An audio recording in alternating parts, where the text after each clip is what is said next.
Chapter 1.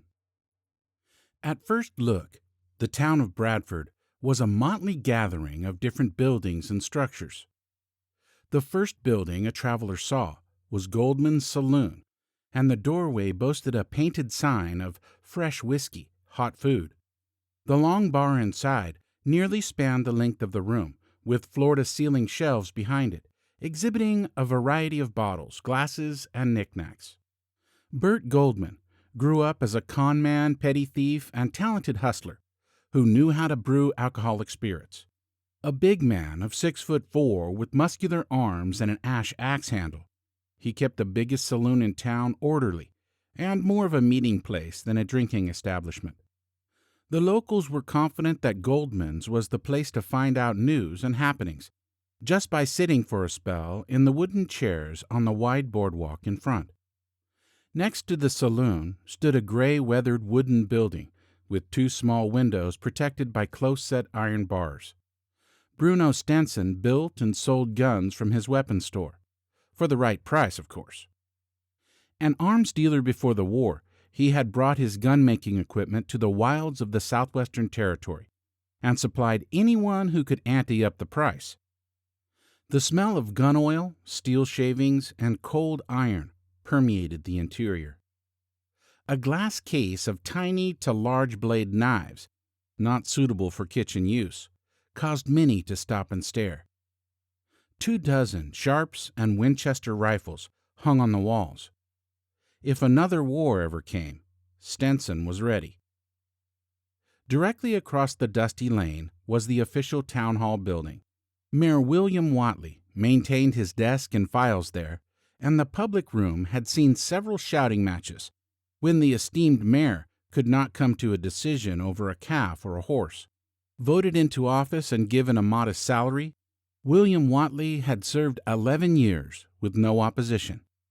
Any given afternoon could find the mayor leaned back in his wooden chair asleep, resting his worn leather boots on his desk. The small office of the sheriff, tucked in the corner of Town Hall, had been vacant coming up on 5 years. A shooting near the corrals late one night led to the sheriff being pronounced dead in the morning from an ugly bullet hole in the side of his head.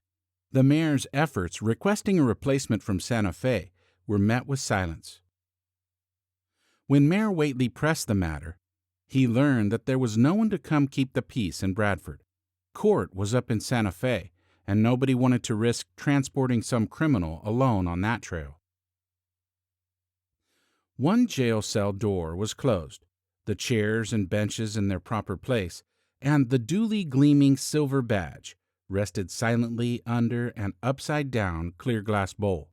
The only other occupant of the office was the half-thick inch coating of undisturbed dust. To the north of Town Hall, spaced out about 30 yards, was a single-story wooden building belonging to Dr. Woodson Baines. A veteran of varied armed conflicts from the East Coast to the West, Dr. Baines had been on the verge of retirement for 20 years. Doc tended to the bleeding, broken, shot, and mangled bodies of the unfortunate from mysterious unknown origins.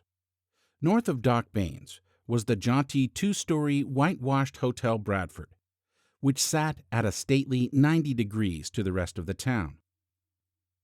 A trading post, packed full of manufactured goods from points east, sat back from the buildings on the east side. Flint Carlson and his wife Hazel Kent Carlson were the senior residents of Bradford, and kept the post full of salt and pepper, matches, several different elixirs, and assorted cloths and fabrics.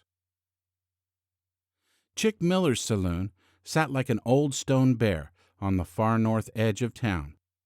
The Bradford Bank, run by William Huddleston, sat serenely off by itself, at least 50 yards from all the other buildings on the west side. Kept also in a glaring whitewash with gleaming windows, the structure boasted not just one safe, but a Hall & Company square black safe and another heavy brass Yale safe. The most beautiful building in the town was the Bradford Congregational Church, sitting on a nearly flat piece of grassy acreage meticulously maintained by Pastor Edgar Thurston.